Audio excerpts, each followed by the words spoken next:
Hey guys, how you going? You're with Mr. Hennessy. I'm just doing a video today on the question of contestability.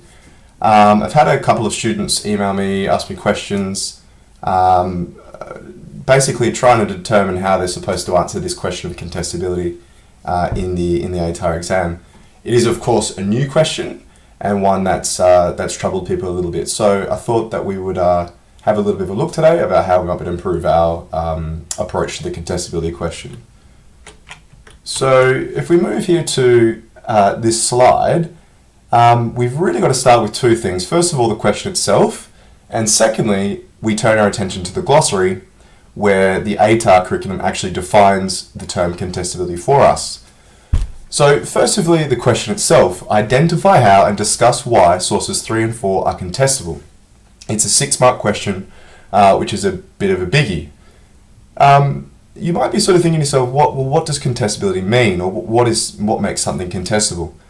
The first place to really look beyond that is the glossary of the curriculum. So, definitely have a close read of that document, because there are definitely tips and clues within. So contestability is defined as something that occurs when particular interpretations about the past are open to debate, for example, as a result of a lack of evidence or different perspectives. We've got 4 little pictures here. I think they are quite useful in illustrating what contestability is. Some of you may have seen the ABC Fact Check service. I quite enjoy that. Basically what it does is it sort of scours the news, looks at what our politicians are saying in Parliament, and begins to unpackage essentially those comments. It's doing that by raising different interpretations to what a politician has said. That's at its very nature contesting the idea. The checkout I'm not as familiar with. I have seen a couple of episodes. For example, I did watch one on palm oil. So a company like Woolworths or Coles might claim that none of their products contain palm oil, which is sourced from rainforests with endangered species such as orangutans. Okay, sure. So what they would do is unpackage that by contesting the idea and really looking at its veracity or the extent of its truth. And when they do that, they look at different interpretations and different ideas that might challenge that initial idea. Media Watch is one of my personal favorites. They'll look at headlines, they'll look at issues in the media, and there might be some outlandish claim that's made by a media outlet, and the ABC Media Watch program will dissect that by contesting the idea. So the next thing we can look at is the marking guide. So you should have been looking at the ATAR sample paper as well as the marking guide. It's of some assistance to us. I think it's a good starting point. I've got some other ideas as well on how you might like to tackle it. So first of all, the mark breakdown is as follows. 1 mark there for the identification of elements of contestability for source 3. You then pick up another handful of marks through an articulation of the reasons for that contestability. And then you repeat for the second source. The markers notes are quite helpful. I'll have a read through those. It really explains and just expands a little bit on what the meaning of contestability is. Okay, so the process. I'd just like to show you the process of what sort of structure you could be using for your answers, and we'll go through. I've got 3 sources where we'll practice and actually put this into action. So first of all, your main task is to identify what the main idea of the source is. This is essentially the message. However, as I've suggested to my students, I wouldn't be using the language of message. I think we don't want to confuse matters with the message question. So at the beginning, nice and straightforwardly, go ahead and identify what the idea is that is being conveyed. Secondly, you just simply state this is a contested idea because there are varying views, there are varying ideas, there are issues which would challenge the main idea in the source that I have in front of me. Thirdly, this is where we pick up our marks. In the third part, you're clearly explaining why the idea is contestable. Now, what you do is, to answer this part of the question, really get down to the heart of it, you want to raise alternative arguments. You actually want to raise those alternate arguments in your response.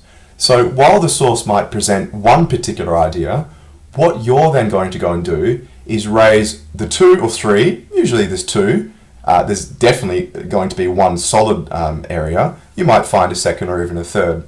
And you give me the context, you go ahead and give the marker the context of what the substance of that alternative argument is. This will be really clear when we look at some of the sample questions, some of the sample sources that I've got for you.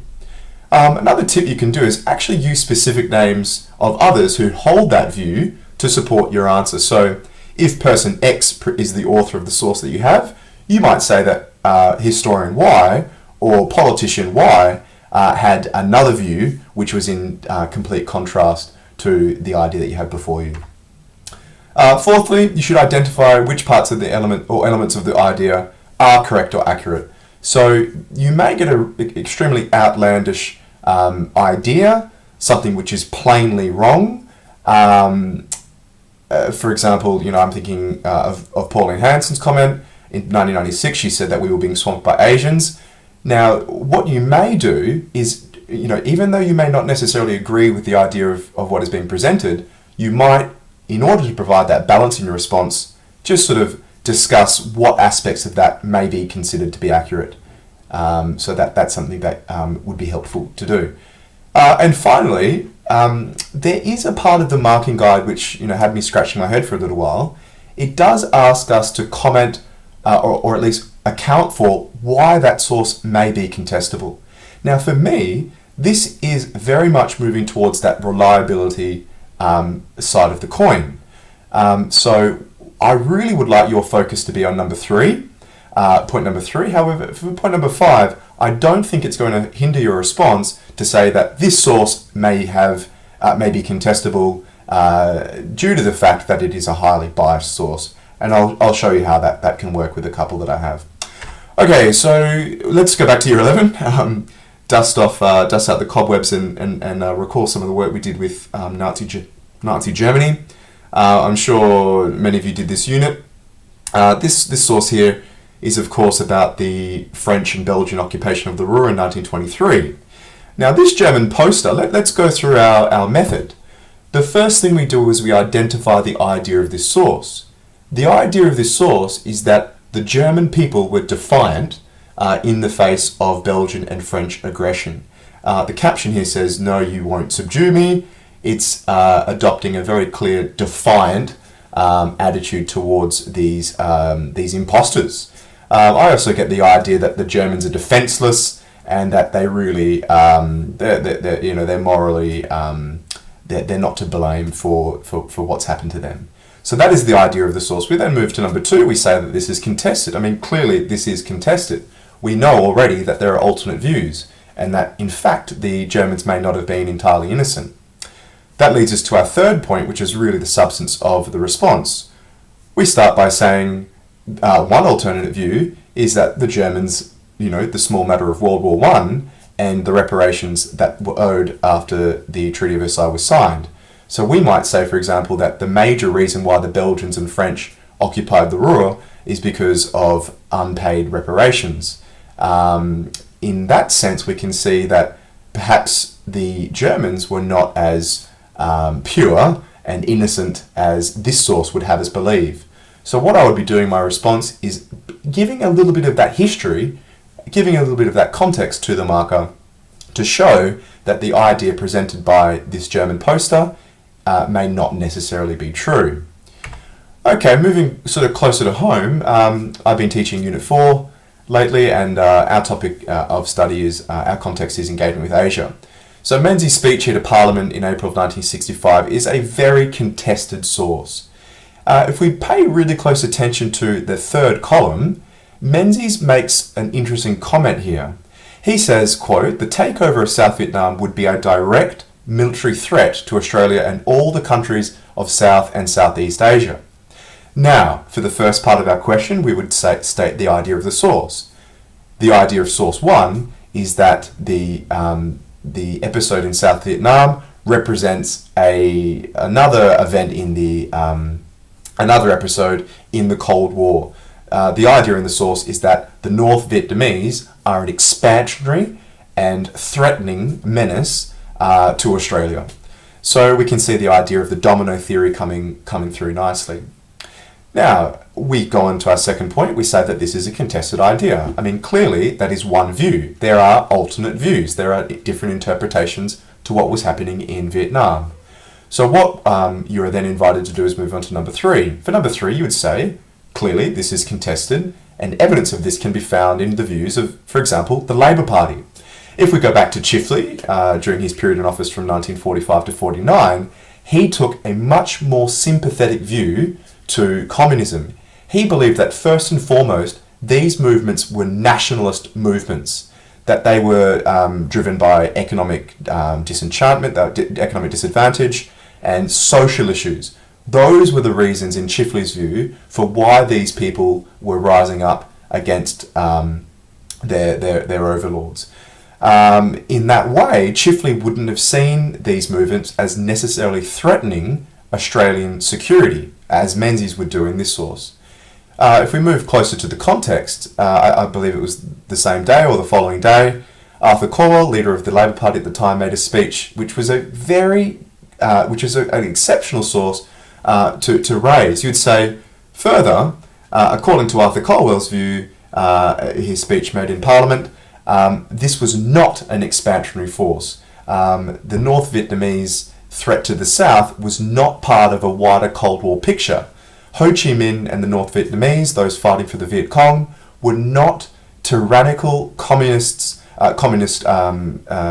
dictators.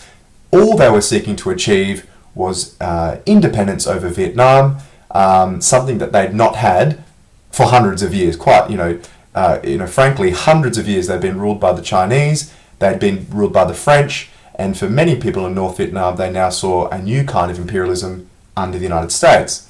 So that's a way that you would then discuss the contestability. You raise the alternate views. This source here I really enjoy. This is a source, it depicts Harold Holt there in LBJ, the President of the United States, in his pouch. The direct context of this would have likely been the All the Way with LBJ speech, which Howard Holt made when he was visiting LBJ. Now, the idea, we always start with the idea. The idea in the source is that, quite literally, Howard Holt is in the pocket of Lyndon Johnson. That's the way that it's being depicted in the source. If we just sort of state it more formally, we might say the idea in the source is that Harold Holt is, unquestionably loyal to the and subservient to the United States of America. Now, this is a very contested idea because there are alternate arguments, and you go ahead and you raise those in your response. So one view is that Harold Holt, in fact, was a nationalist, and that he was putting Australia's interests first. One reading of LBJ's speech, of Harold Holt's speech that he made was that it was a show. I mean, it was a show, it was a front. It was to show to the Americans publicly that we were supporting them. However, privately, we might contest that idea by saying, privately, Harold Holt was a nationalist and he was putting Australia's national interests first and foremost. We know that Harold Holt was critical. He had some issues with the lack of communication that he was receiving from the Americans. I don't think that he was unquestionably taking orders from the Americans. I don't remember the dates off the top of my head, but I know that we did move Australian contingents, Australian soldiers, to our own province in Phuoc Toi, and that was largely in response to concerns that Australians had over how they were being treated by the United States. So there's plenty of sort of ammunition there that we could use to contest that idea. And just to wrap it up, this has been quite a long video, but just to wrap it up, a couple of tips for you on how to do well and prepare for the contestability question. First of all, nothing will be able to prepare you more than reading widely and understanding your period well, understanding your context well. It would be very hard for you to identify where sources are contestable if you don't know what's happening in the source, if you don't know that there are other views. If you're not widely read, then you might take at face value what you're seeing in the source. Number 2, keep a list of contestable ideas. You'll find that there'll be things cropping up throughout the course that you think, that just doesn't sound quite right to me. One I'm thinking of at the moment is 1973, is celebrated as a year in Australian history where the White Australia policy was ended. Now, you might question the truth of that statement by examining Whitlam's immigration policies in more detail. Having that context will really help you to do that, and having that list will be helpful too. Number 3, write down the names of people who hold strong views on key issues that you've studied. They will be your go-tos, and you'll be able to use them in your response. You'll be able to quote them in your response, and it'll just add that extra little bit more to your response. So hopefully that's helped you guys with a little bit of contestability. If you're still not sure sort of how you think you'd like to approach it, feel free to make some comments below, and I'll do my best to get to them. Thanks very much, and good luck with your studies.